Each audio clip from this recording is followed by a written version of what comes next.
They say life can change in a single moment, sometimes through a tragedy, sometimes through a miracle, and sometimes through a simple act of kindness.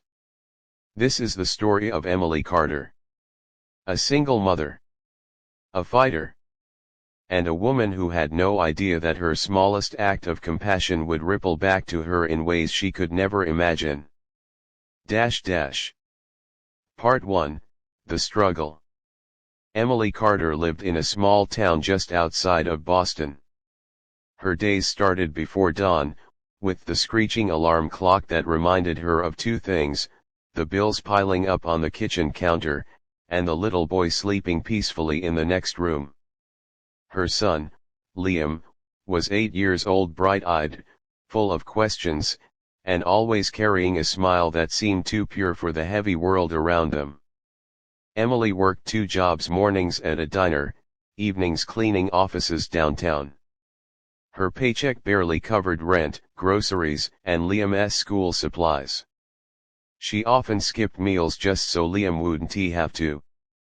The world, it seemed, had demanded too much of her, too soon.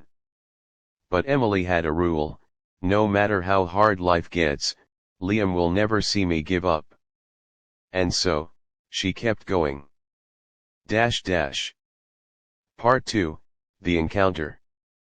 It was a cold December evening. Snowflakes drifted through the streetlights like falling stars, and Emily hurried from her shift at the diner to catch the last bus home. Her thin jacket was no match for the biting wind, and her worn shoes soaked through with slush. She was exhausted, her body aching, but her mind was on Liam. She still had to help him with homework, and there was barely enough food left in the fridge for dinner. As she reached the bus stop, she noticed a man sitting alone on the bench. His clothes were ragged, his beard unkempt, and his hands trembled from the cold. A small cardboard sign rested against his leg. It read, "Hungry? Anything helps." Emily's heart ached. She barely had anything herself. Her wallet held only a few crumpled bills, just enough to stretch through the week. She told herself she couldn't afford to stop. But then, Liam's face flashed in her mind. His innocent questions at bedtime: "Mom, why do some people sleep on the streets? Do they have families too?" She remembered the night she told him, "Kindness is something we can always give, even if we don't have much." Emily hesitated. Then she reached into her diner bag and pulled out a sandwich she'd saved for herself, her only meal for the night. Slowly, she walked over and offered it to the man. He looked up, startled. His eyes were tired, but kind. "For me?" he asked, his voice raspy. Emily smiled faintly. "Yeah. It's not much, but it's warm." The man's hands shook as he took the sandwich. "Thank you," he whispered, his eyes watering. "You have no idea what this means." Emily nodded gently, then boarded her bus when it arrived, never expecting to see him again. Part 3, The Twist of Fate. Days turned into weeks. Emily's struggles didn't fade. The rent was late again, Liam's school was asking for fees she couldn't afford, and the holidays loomed like a cruel reminder of everything she couldn't provide. Then one morning, on her way to her cleaning shift at an office building downtown, Emily noticed a familiar face in the lobby. The same man from the bus stop. But he looked different now. Clean-shaven. Wearing a neat coat. Still a little worn around the edges, but standing taller. Their eyes met, and recognition flickered instantly. "You," he said softly. "The sandwich?" Emily froze, unsure what to say. The man smiled. "My name's Robert. Robert Hayes." Before she could respond, the receptionist called his name. "Mr. Hayes, the boardroom is ready for you." Emily blinked in disbelief. Mr. Hayes' boardroom. Robert gave her a nod and walked inside, leaving Emily stunned. Part 4, The Revelation.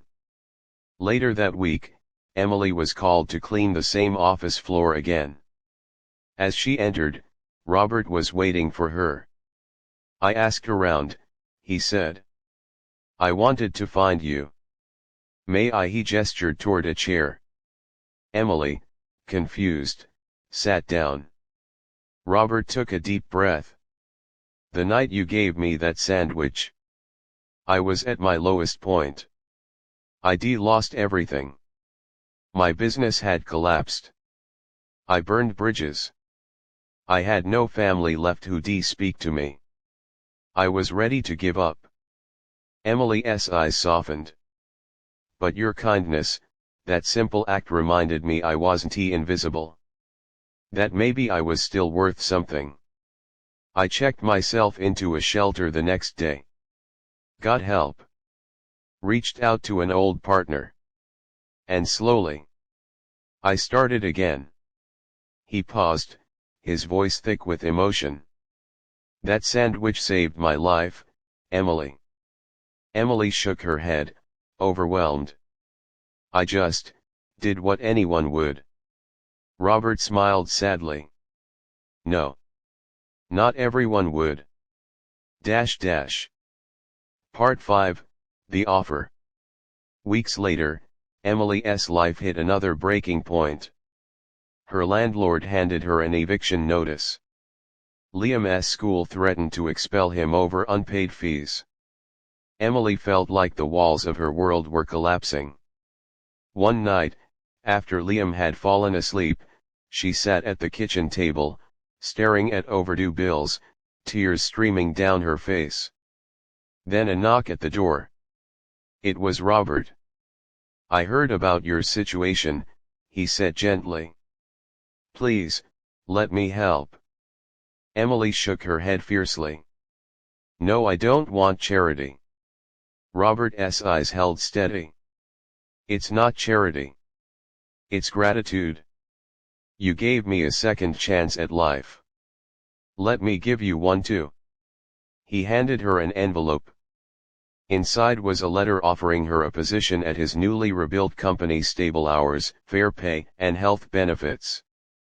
Emily's breath caught. "This isn't just a job," Robert continued. "It's a partnership. I see the strength you carry, the resilience. People like you deserve to rise." Emily wept silently, her hands trembling. For the first time in years, hope didn't feel like a cruel dream. Part 6, The Climax. Months passed. Emily's life transformed. With the new job, she secured a modest apartment, paid Liam's school fees, and even had time to attend his soccer games. One evening, while tucking Liam into bed, he whispered, "Mom, you're smiling more now. I like it when you smile." Emily kissed his forehead, tears in her eyes. Her life wasn't perfect. But it was hers again.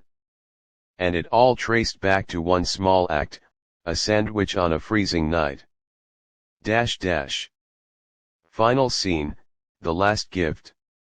Years later, Robert sat at a company charity gala beside Emily and Liam, who was now a teenager.